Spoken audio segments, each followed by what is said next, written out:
Non mais là c'est taré là. Bah là ça n'a pas mis longtemps mon pote.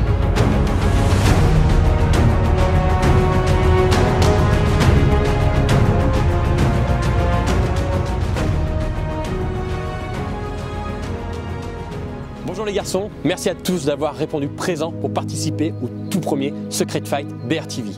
Pour participer au tout premier Secret Fight BRTV, ici sur le lac de Berneau, un lac ultra poissonneux. Les règles sont très simples, vous devez faire le plus de cartes possible sur votre secteur puisque l'on ne pèsera pas les cartes mais on les comptera. En cas d'égalité sur un secteur, une mort subite aura lieu. C'est-à-dire que si deux pêcheurs ont 50 carpes chacun, alors après le gong, le premier pêcheur qui prendra la première carpe, qui la mettra à l'épuisette, gagnera son secteur. À la fin des deux manches, nous compterons vos points. Celui qui a moins de points remportera le Secret Fight BRTV. Pour votre choix de poste, ce sera sur un tir de précision. Mais cette fois-ci, petite nouveauté les garçons, et j'en suis désolé, votre premier tir servira à la première manche, votre second tir servira pour la seconde manche.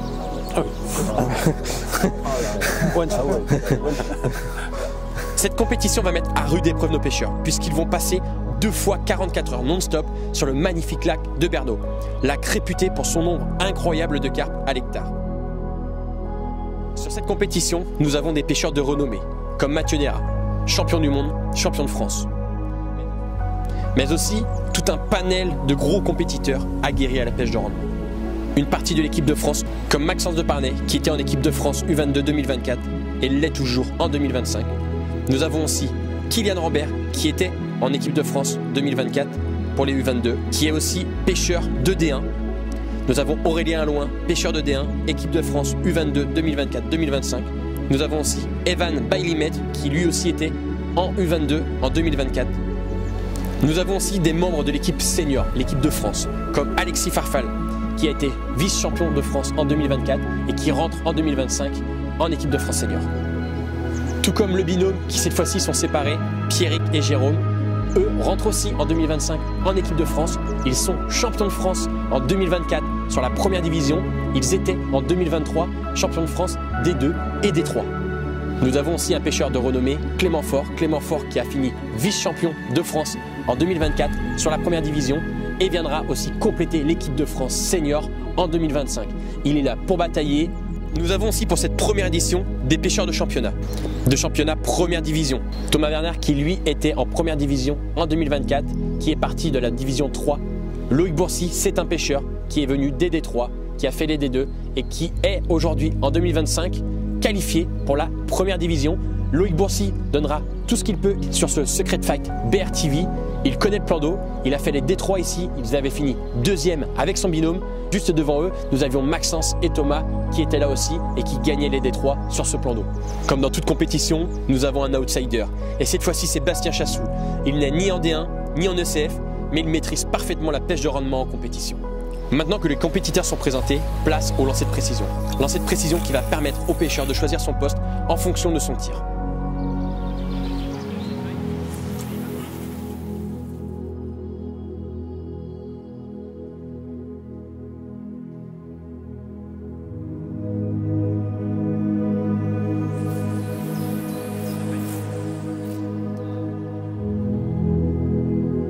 Hop.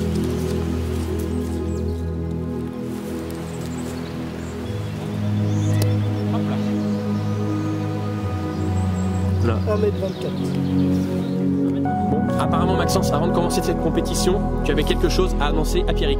Ouais, alors avec Pierrick, on a une petite rivalité mignonne, on est très copains dans la vraie vie, mais je me suis dit, pour pimenter un peu le truc, c'est de l'individuel, donc là c'est vraiment lui contre moi. Je me suis dit, faut qu'on fasse quelque chose, faut qu'on marque le coup, en plus c'est filmé et tout, c'est marrant.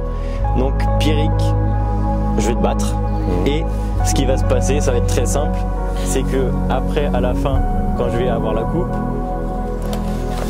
tu vas perdre et je vais te teindre les cheveux en blond. Parce que je sais que tu es quelqu'un qui fait très attention à ton image. Je sais que tu aimes bien être bien coiffé comme aujourd'hui. Donc tu vas repartir à Berneau avec une belle teinture et je pense que ça va être beau à voir. Et donc s'il te bat, Ah, s'il me bat, c'est l'inverse, bien sûr. Moi, j'accepte tout à fait. Après, bon, moi, je suis pas non plus spécialement bête. Je sais que Pierrick est meilleur pêcheur. Enfin, je trouve qu'il est meilleur pêcheur que moi. Il y a plus de c'est un challenge dans le challenge. Mais c'est un challenge dans le challenge. J'aime bien, ça me fait rire. C'est pas méchant. Donc, je suis en train de réfléchir seulement dans ma vie pro, ce que j'ai comme rendez-vous à venir important. Et j'en ai pas. J'en ai pas. Donc, c'est parti. allez. Scelle le pacte.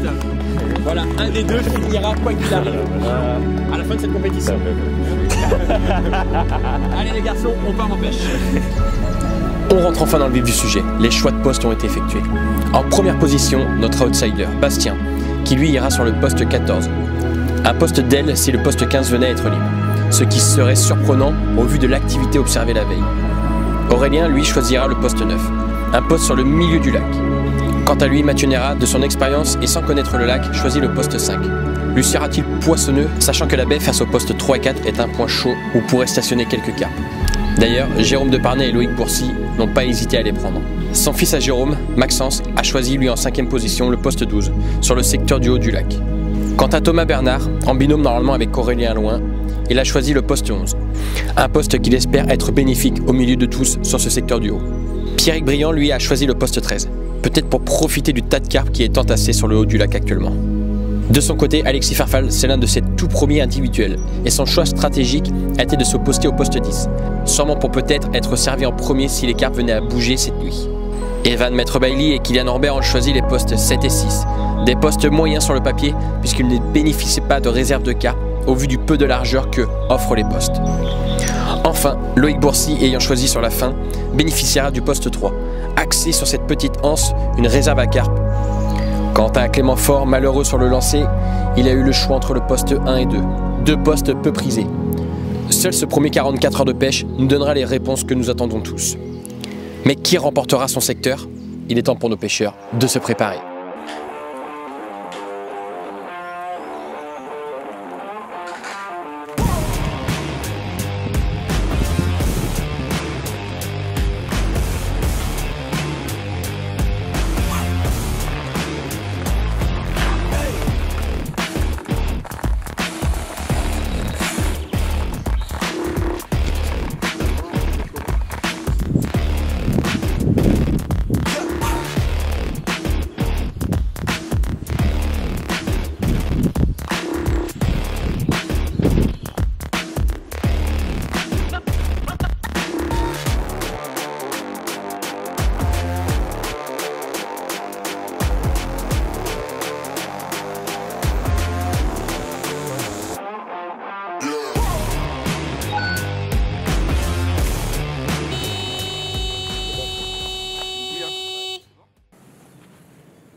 De choisir en premier, j'ai pas hésité une seule seconde en ayant vu les carpes ce matin ici.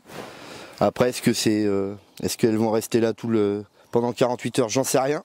Mais on va profiter pendant qu'elles sont là d'en faire le maximum. Là, du coup, ça fait 5 minutes que c'est parti, j'ai jeté les cannes où il y avait les poissons et ça a mis 3-4 minutes à péter. Donc on verra bien. Putain, manquerait plus que ça, tiens.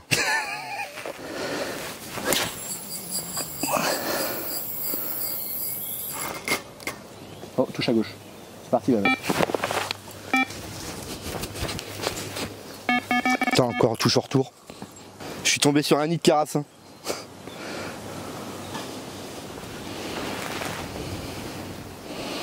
Un autre spot de carassin en face de WAM. Là, c'est bien une carpe. C'est sûr et certain. Ah, doublé.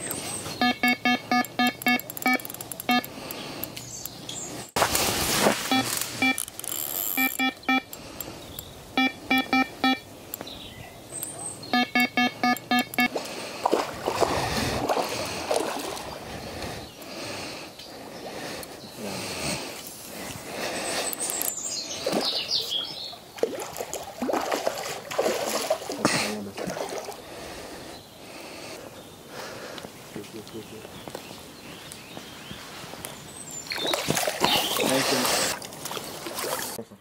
vais pas le faire.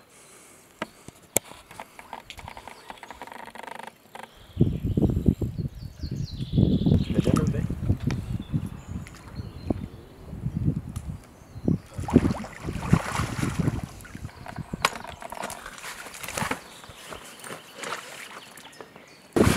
Si ça doit jouer sur le nombre de poissons, gagner des...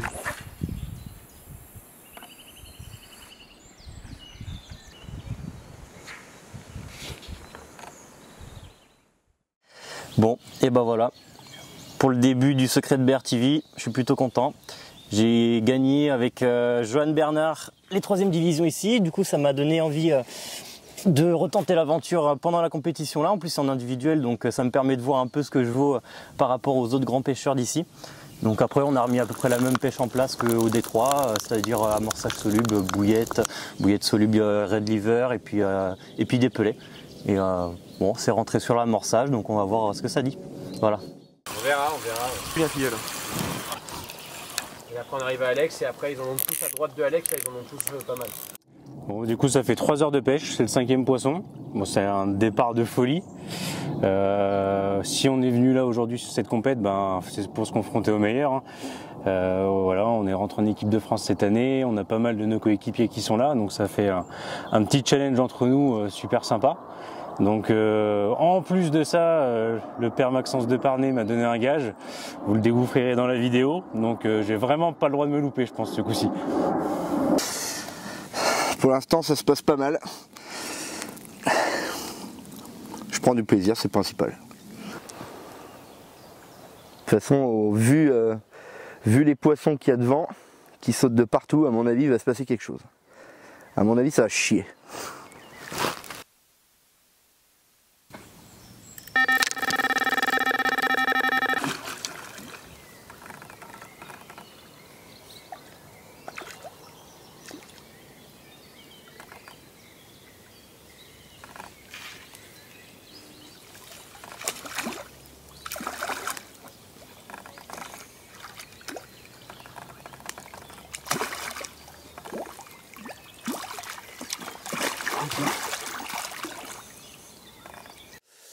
Ouais, bah moi je me retrouve du coup sur le poste 11. J'ai choisi en 7e position. C'est un poste qui pour moi me paraît sympa, que j'ai déjà pêché en compétition déjà 2 fois. Donc voilà, j'avais l'avantage de le connaître un petit peu, mais pour l'instant ça se passe pas comme prévu. C'est relativement calme. En plus de ça, Maxence à côté a commencé à faire quelques poissons. Donc voilà, va pas falloir que je prenne trop de retard, mais on va réajuster tout ça en espérant que la nuit soit bonne. Voilà. On est lié. Oui, c'est parti.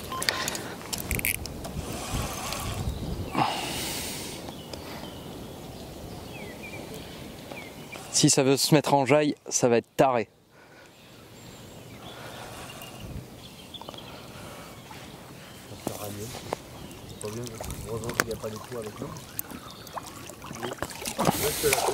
Par contre, la seule que j'ai pris en plein eau, moi, c'est bien plus grosse.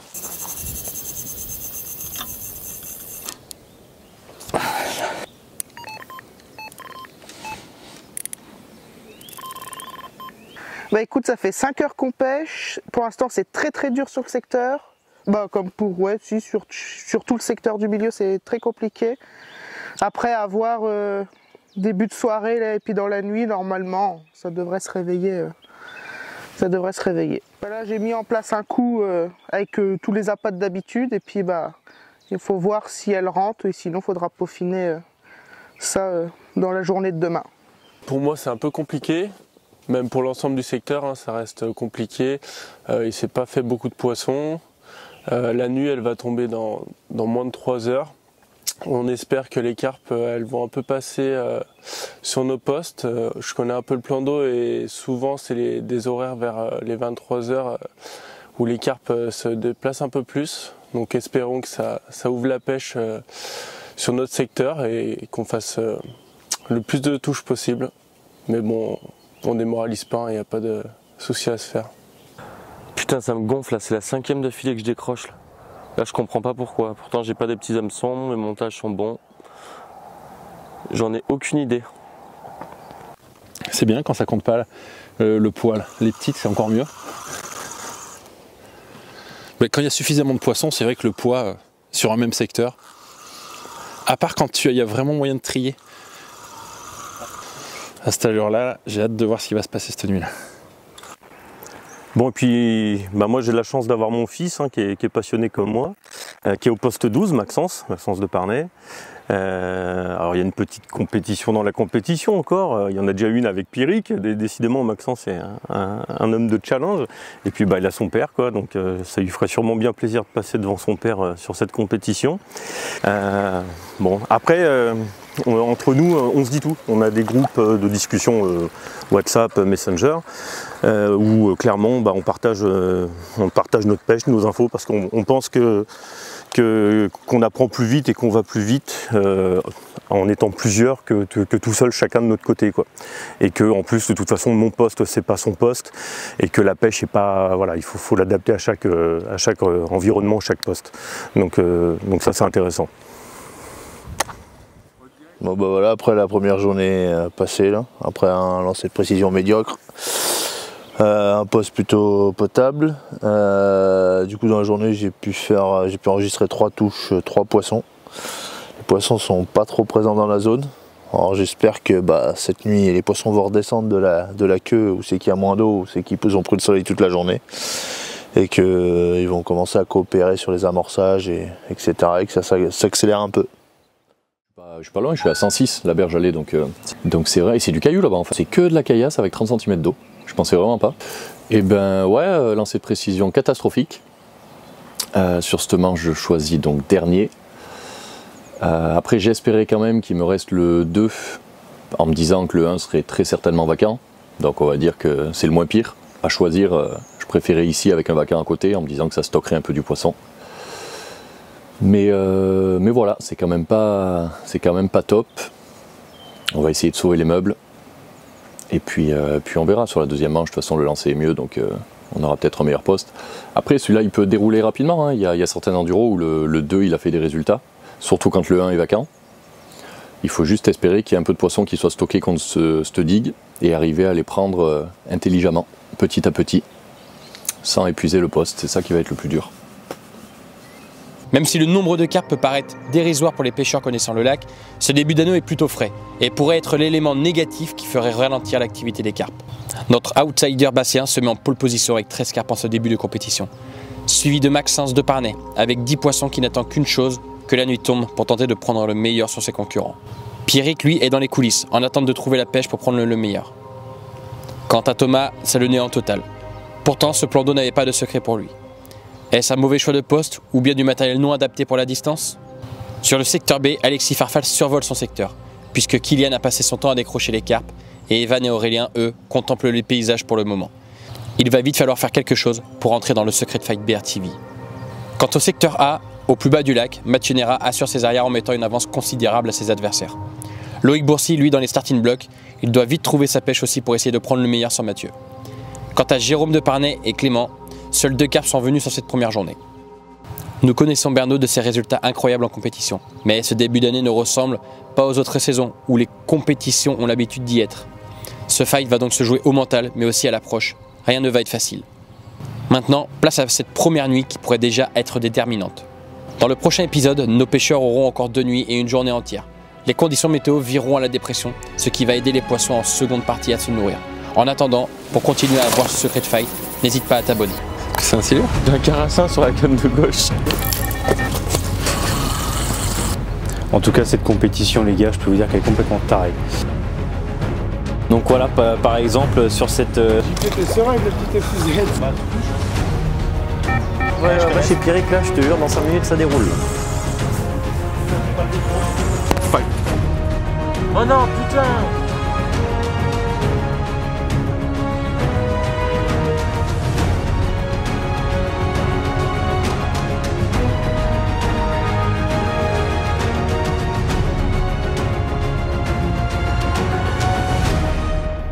De forêt, avec la perceuse, ça fait mal.